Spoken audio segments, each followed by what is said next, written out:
यह गवाही ऑनरेबल संत फारिस जी के परमेश्वर के साथ सफर की है कि कैसे परमेश्वर ने उनको गरीबी से निकालकर ऊंचा उठाया। यह टेस्टिमोनी इंटरनेट से ली गई है।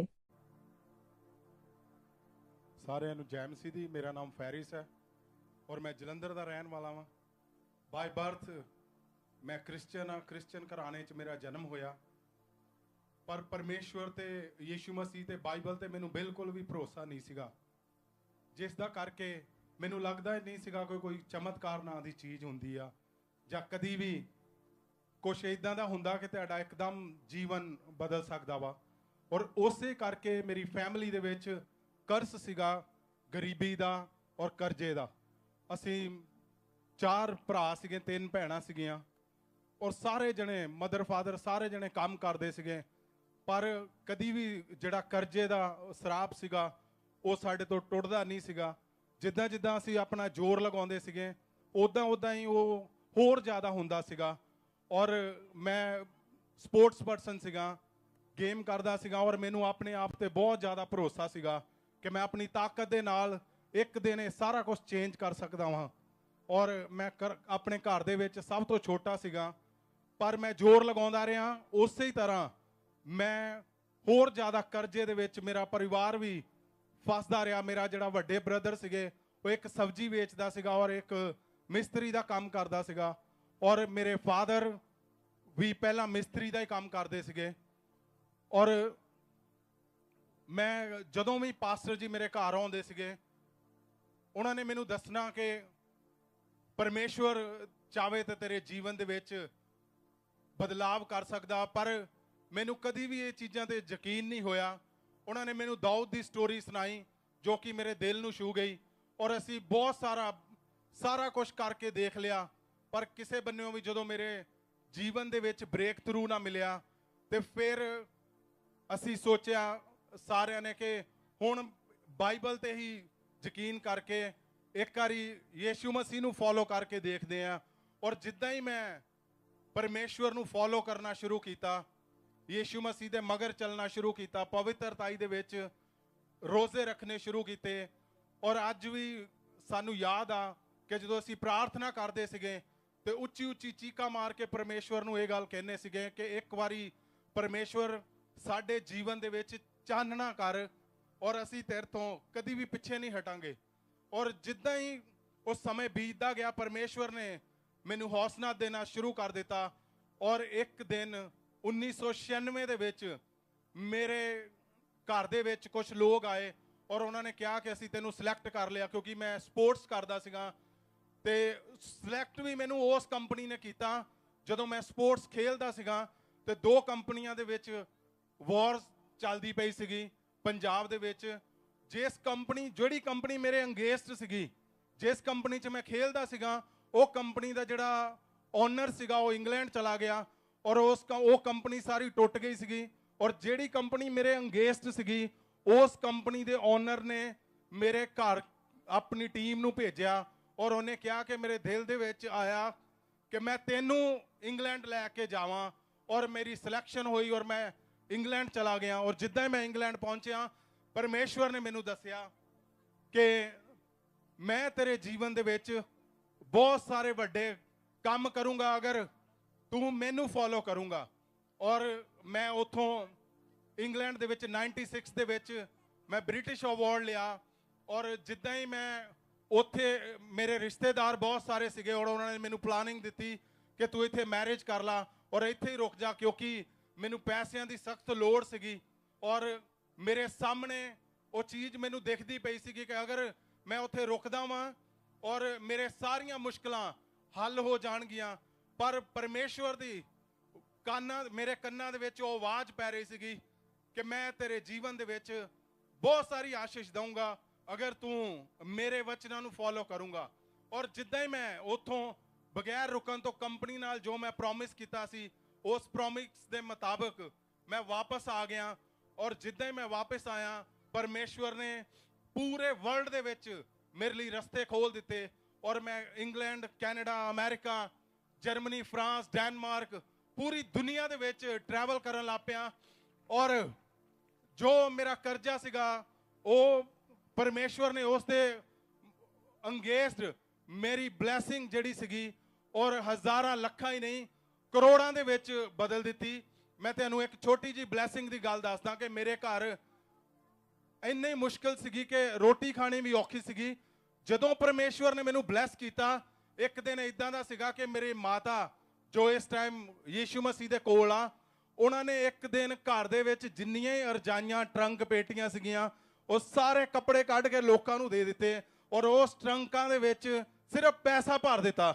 ਔਰ ਜਦੋਂ ਹੀ ਮੇਰੇ ਮਾਤਾ ਦਾ ਸੁਪਨਾ ਸੀਗਾ ਕਿ ਮੈਂ ਕੁਝ ਸੋਨੇ ਦਾ ਕੰਨਾਂ ਦੇ ਵਿੱਚ ਪਾਉਣਾ ਚਾਹੁੰਦੀ ਆ, ਔਰ ਮੈਂ ਜਿਹੜਾ ਕਪੂਰਥਲੇ ਸ਼ਹਿਰ ਦਾ ਸੁਨਿਆਰਾ ਸੀਗਾ ਮੈਂ ਉਹਨੂੰ ਘਰ ਬੁਲਾਇਆ ਔਰ ਉਹ ਜਦੋਂ ਮੈਂ ਆਪਣੇ ਮਦਰ ਲਈ ਆਰਡਰ ਦਿੱਤਾ ਉਹਦੀ ਦੁਕਾਨ ਦਾ ਸੋਨਾ ਖਤਮ ਹੋ ਗਿਆ ਸੀਗਾ।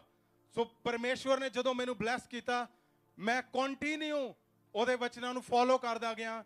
ਜਿੱਦਾਂ ਜਿੱਦਾਂ ਮੈਨੂੰ ਸਮਝ ਮਿਲੀ ਉਦਾਂ ਉਦਾਂ ਅਸੀਂ ਚੱਲਦੇ ਗਏ ਔਰ ਮੈਂ ਅਪੋਸਟਲ ਜੀ ਨੂੰ ਮਿਲਿਆ। ਅਪੋਸਟਲ ਜੀ ਨੇ ਮੈਨੂੰ ਰੀਅਲ ਲਾਈਫ ਦਿੱਤੀ ਜੋ ਕਿ ਮੇਰੇ ਆਤਮਿਕ ਪਿਤਾ ਵੀ ਆ, ਔਰ ਉਹਨਾਂ ਨੇ ਮੈਨੂੰ ਦੱਸਿਆ ਕਿ ਪਰਮੇਸ਼ਵਰ ਕਿੱਦਾਂ ਤੇਰੇ ਸ਼ਬਦਾਂ ਨੂੰ ਅਗਰ ਤੂੰ ਆਪਣੀ ਲਾਈਫ ਪਰਮੇਸ਼ਵਰ ਨੂੰ ਦਿਨਾ ਤੇ ਕਿੱਦਾਂ ਪਰਮੇਸ਼ਵਰ ਤੇਰੇ ਲਾਈਫ ਨੂੰ ਹੋਰ ਜ਼ਿਆਦਾ ਅੱਛੇ ਤਰੀਕੇ ਦੇ ਨਾਲ ਜਿੱਦਾਂ ਪ੍ਰਭੂ ਚਾਹੁੰਦੇ ਉਦਾਂ ਇਸਤੇਮਾਲ ਕਰਨਗੇ।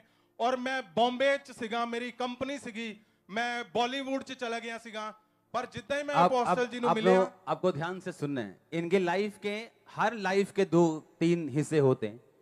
यीशु मसीह का पहला हिस्सा था जब वो बचपन से लेके 12 साल तक थे। दूसरा हिस्सा था 12 साल से लेके 30 साल तक। तीसरा हिस्सा था 30 साल से लेके 33.5 साल तक। सुनो, आपके मम्मी जो थे वो एक किस्सा था ना कि वो झुग्गी में रहते थे वो। हाँ जी, हाँ जी। तब बच्चे मर गए थे या क्या हुआ था? क्या हुआ?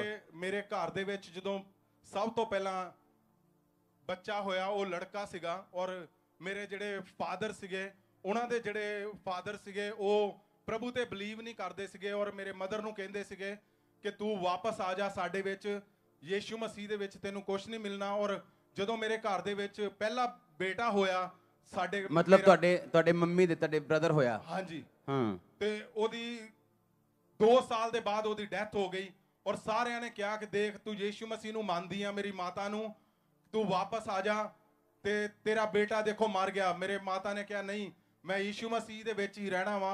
ਔਰ ਫਿਰ ਨੈਕਸਟ ਈਅਰ ਜਦੋਂ ਬੇਟਾ ਹੋਇਆ ਔਰ 2 ਸਾਲ ਦੇ ਬਾਅਦ ਫਿਰ ਉਹਦੀ ਡੈਥ ਹੋ ਗਈ ਔਰ ਸਾਰਿਆਂ ਨੇ ਕਿਹਾ ਦੇਖ ਤੇਰੇ 2 ਬੱਚੇ ਹੋਏ ਦੋਨੋਂ ਮਰ ਗਏ, ਤੂੰ ਯੀਸ਼ੂ ਮਸੀਹ ਦੇ ਵਿੱਚ ਵਾਪਸ ਆ ਜਾ। ਕਿਉਂਕਿ ਤੂੰ ਯੀਸ਼ੂ ਮਸੀਹ ਨੂੰ ਛੱਡਿਆ, ਯੀਸ਼ੂ ਮਸੀਹ ਨੂੰ ਫੜਿਆ ਤੇ ਦੂਜੇ ਨੂੰ ਛੱਡ ਦਿੱਤਾ ਤੇ ਤੇਰੇ ਤੇ ਸ਼ਰਾਪ ਆ ਗਿਆ। ਹਾਂਜੀ ਇਸੇ ਲਈ। ਔਰ ਮੇਰੇ ਮੰਮੀ ਨੇ ਕਿਹਾ ਕਿ ਨਹੀਂ ਚਾਹੇ ਮੇਰੇ ਹੋਰ 2 ਬੇਟੇ ਹੋਣ 4 ਹੋਣ ਚਾਹੇ ਉਹ ਵੀ ਮਰ ਜਾਣ ਮੈਂ ਯੀਸ਼ੂ ਮਸੀਹ ਨੂੰ ਨਹੀਂ ਛੱਡਣਾ। ਔਰ ਪ੍ਰਭੂਏਸ਼ਵਰ ਨੇ ਮੇਰੇ ਮਦਰ ਨੂੰ ਯਾਨੀ ਅਸੀਂ ਉਸ ਤੋਂ ਬਾਅਦ 4 ਬੇਟੇ ਦਿੱਤੇ। 4 ਬੇਟੇ ਤੇ 4 बेटे और 3 बेटियां ਦਿੱਤੀਆਂ। 7 ਦਿੱਤੇ। 7 ਦਿੱਤੇ। सुनो ध्यान से अब। और जब ये मसीह में नहीं थे, जब मतलब दिल से है बॉर्न क्रिश्चियन थे, लेकिन जब मसीह को मानना शुरू किया परमेश्वर ने फाइनेंशियली रास्तों को खोलना शुरू किया। कितनों को इतनी गवाही समझ आई? जब ये मुझसे मिले थे, इनके बॉम्बे में काम थे, इनकी पिक्चर्स चल रही थी सुनील शेट्टी के साथ, किसके साथ? हाँ जी। क्योंकि कुछ लोग ऐसा बोलते थे कि जो आरएमएस है ये लोग हैं ये पैसा खाते हैं ये लोग। मैं एक आपको बताना चाहता हूं, बोलने से पहले कभी देख लिया करो कि सच्चाई क्या है। हाँ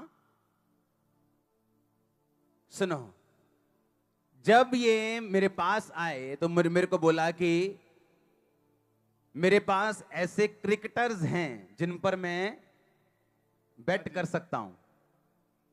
ऐसे लोग हैं इनके पास, बड़े बड़े क्रिकेटर्स जिनके साथ ये सट्टा लगाते थे और 200 करोड़ 100 करोड़ कम से कम रकम होती थी। और मुझ हाँ उस दिन 400 करोड़ की डील सी जी जिस दिन तुम क्या सीगा कि ये काम नहीं करना जी। मैंने कहा ये काम नहीं करना। पास्टर को क्या है, अगर 400 करोड़ बिलीवर के पास आएगा तो 40 किसके पास आएगा? पास्टर के पास ही आएगा। लोग बोलते थे अरे इतने इतने पैसों में पता नहीं वोट बेच दी, ये कर दी। अरे जितने पैसों की तुम बात करते हो ना, इससे ज्यादा पैसे रोज चैरिटी करते हैं हम। रोज रोज एवरीडे। ओ आरएमएस ने ये बेच दिया, वो वोट बेच। अरे जितने पैसों की तुम बात करते हो ना, 5-10 लाख, 40 से 42 लाख खर्चा है हफ्ते का चर्च का। बता दूंगा तुमको, आ जाना ऑफिस में। क्या बिकेगी चर्च 1000 रुपए में, 2000। और जब मैंने इसको बोला कि नहीं, सट्टा नहीं लगाना है, कुछ नहीं करना, ये काम सब बंद करने, और इतने काम थे जो हम बोल नहीं सकते यहां से, जिससे करोड़ों कमाया इन्होंने, वो सब काम छोड़ दिए। एक टाइम आया, टेस्ट के बिना कोई टेस्टिमनी नहीं। 2009 में, हाँ जी, 2009 ਦੇ ਵਿੱਚ ਮੇਰੇ ਸਿਸਟਰ ਦਾ ਬੇਟਾ ਸੀਗਾ। यहां पे जितने मुझे सेवा करने वाले जानते हैं, उनको लगता है आरएमएस कोई नई टीम है। ये तुम सबसे पुरानी टीम है चर्च में। 2009 में ये, जब मैं इनसे मिलता था, मैंने कहा फेरिस ये कौन है लड़का, इन आपके बहन का लड़का। हाँ जी। उससे इसको बहुत प्यार था। इसकी बहन के 2 जुड़वा लड़के थे, और एक लड़के से इतना प्यार था कि रात को उसने कहना मामू, हाँ जी, गड्डी डिगेड़ी, हाँ जी, और गाड़ी उठा के इसने चले जाना। उन्होंने झूठे दवा गड्डी क्या करते थे, मेरे को बताओ खुल के उससे। ਉਹ ਸਰ ਉਹਦੇ ਨਾਲ ਮੇਰੀ ਇੰਨੀ ਜ਼ਿਆਦਾ ਅਟੈਚਮੈਂਟ ਸੀਗੀ ਕਿ ਪੂਰੀ ਰਾਤ ਅਗਰ ਮੈਂ ਉਹਨੂੰ ਮਿਲਦਾ ਨਹੀਂ ਸੀਗਾ ਤੇ ਉਹ ਮੇਰੇ ਸਿਸਟਰ ਨੂੰ ਲੈ ਕੇ ਸੜਕਾਂ ਤੇ ਆ ਜਾਂਦਾ ਸੀ। ਔਰ ਉਹ ਜਦੋਂ ਉਹਨੂੰ ਨੀਂਦ ਵੀ ਆਉਂਦੀ ਹੁੰਦੀ ਤੇ ਉਹ ਕਹਿੰਦਾ ਹੁੰਦਾ ਮਮਾ ਮੇਰੀਆਂ ਅੱਖਾਂ ਖੋਲ ਕੇ ਰੱਖ, ਹੱਥ ਨਾ ਖੋਲ ਕੇ ਰੱਖ, ਹੱਥ ਨਾ ਖੋਲ ਕੇ ਰੱਖ, ਮੈਂ ਮਾਮੂ ਨੂੰ ਦੇਖਣਾ ਵਾ, ਬੰਦ ਨਾ ਹੋ ਜਾਣ। ਔਰ ਉਹ ਬਹੁਤ ਮੈਨੂੰ ਟਚਿੰਗ ਸੀਗਾ। और एक दिन की होया कि, और वो अकेला ऐसा था जिससे आप प्यार करते थे पूरी दुनिया सिर्फ में। इस दुनिया दे उत्ते मैं जिन नाल बहुत ज्यादा मेंटली स्पिरिचुअली मैं बहुत ज्यादा ਉਹਦੇ ਨਾਲ ਅਟੈਚ ਹੋ ਗਿਆ ਸੀਗਾ। ਔਰ ਇੱਕ ਦਿਨ ਅਚਾਨਕ ਮੈਨੂੰ ਮੈਸੇਜ ਆ ਰਿਹਾ ਕਪੂਰਥਲੇ ਤੋਂ ਕਿ ਉਹਨੂੰ ਪਤਾ ਨਹੀਂ ਕੀ ਹੋ ਗਿਆ। ਔਰ ਜਿੱਦਾਂ ਹੀ ਮੈਂ ਪਹੁੰਚਿਆ ਤੇ ਉਹਦੀ ਬਾਡੀ ਮੇਰੇ ਸਾਹਮਣੇ, ਔਰ ਮੈਂ ਇੱਕਦਮ ਸ਼ੌਕ ਹੋ ਗਿਆ, ਔਰ ਮੈਂ ਜਿੱਦਾਂ ਮੈਂਟਲੀ ਅਪਸੈਟ ਹੋ ਗਿਆ, क्योंकि वो मर गया था। वो ਮੈਨੂੰ ਲੱਗਾ ਕਿ ਇਹ ਸਾਰਾ ਕੁਝ ਗਲਤ ਵਾ। उसको उल्टी आई, और वो उल्टी अंदर चली गई उसके, और वो मर गया। तब एक पॉइंट ऐसा था जब, आप बताओ खुद, उस टाइम ਮੈਨੂੰ ਲੱਗਾ ਕਿ ਸਾਰਾ ਕੁਝ ਬੇਕਾਰ ਆ, ਔਰ ਮੈਂ ਬਿਲਕੁਲ बैक स्टेप हो गया। और 2 3 4 शायद 6 महीने मैं कमरे चों नहीं निकलिया, सारे कामकार बंद कर दिते टोटली। मैं सिर्फ अपोस्टल जी का फोन आउंदा सीगा ते मैनू सहारा मिलदा सीगा। उस टाइम इदां दा सीगा, शायद मैनू लगदा सी कि शायद सुसाइड भी हो सकदी सीगी। मेरे दाढ़ी वध गई बिल्कुल, मैनू इस दुनिया तो फोटो देखेंगे इनकी उस टाइम, टोटली मेरा लगाव जेड़ा सीगा। फोटो देखो स्क्रीन पे। ये तब की फोटो है जब ये मेंटली झटका लगा था इनको।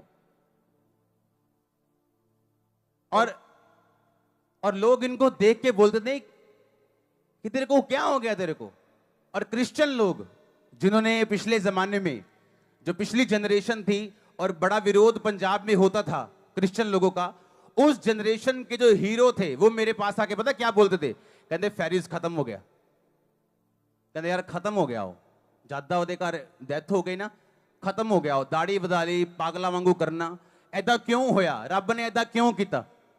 और मैंने इसको बताना, नो, जब परमेश्वर का बड़ा प्लान होता है तो आप बड़े दुख से होके गुजरते हो। और ये फोटो मतलब मेरी वाइफ ने पहचाना नहीं जब मैंने फोटो दिखाई। और 2009 तब ये मिनिस्ट्रीज अभी स्टार्ट हुई थी, और मैंने फोन करके बोलना कोई प्रॉब्लम नहीं, ऐसा क्यों हुआ, कोई दिक्कत नहीं। खुदावन आपको दुखों से निकालता है जब आपके लिए बड़ी सेवा को तैयार करता है, बड़े विजन को तैयार करता है। आपको ऐसे क्वेश्चंस आते हैं जिनका जवाब आपके पास नहीं होता, और लोग कहते हैं ये देखो क्या हो गया। उसके बाद कितने साल बाद आपने रिकवर किया? ਉਸ ਤੋਂ ਬਾਅਦ ਚ ਜਿੱਦਾਂ ਹੀ ਮੈਂ ਤੁਹਾਡੇ ਨਾਲ ਰਿਹਾ ਜੀ, ਉਸ ਤੋਂ ਬਾਅਦ ਚ 6 ਮਹੀਨੇ ਸਾਲ ਲੱਗ ਗਿਆ ਜੀ ਮੈਨੂੰ। ਸਾਲ ਤੋਂ ਬਾਅਦ ਚ मैं इन्हू रिकवर किया। और जब शेव की थी वो क्रिसमस के दिनों में, क्रिसमस के दिनों पे 2010 के क्रिसमस में, मतलब 2010 और तुसी मैनू दसिया कि परमेश्वर दा प्लान जिस जगह ते शैतान तेनू वीक करना चाहता उन्हें होर ज्यादा अपने फायर दे नाल तू इस काम नू करना। और सचमुच उस तो बाद च रियल मिनिस्ट्री दे नाल मैं जुड़िया और अपने तन मार और धन दे नाल मैं मिनिस्ट्री दे विच काम करना शुरू किया। मैनू एक चीज़ समझ आ चुकी सी कि मेरे जीवन का एक मकसद आ अपनी इस मिनिस्ट्री दे विच जो कुछ भी हो सकता मैं करा। और मैं सचमुच उस ही फायर दे नाल मैं इस काम नू शुरू किया और सच्ची तन मन और धन दे नाल। तन इदा कि मैं जो अपोस्टल जी नाल प्रार्थना करदा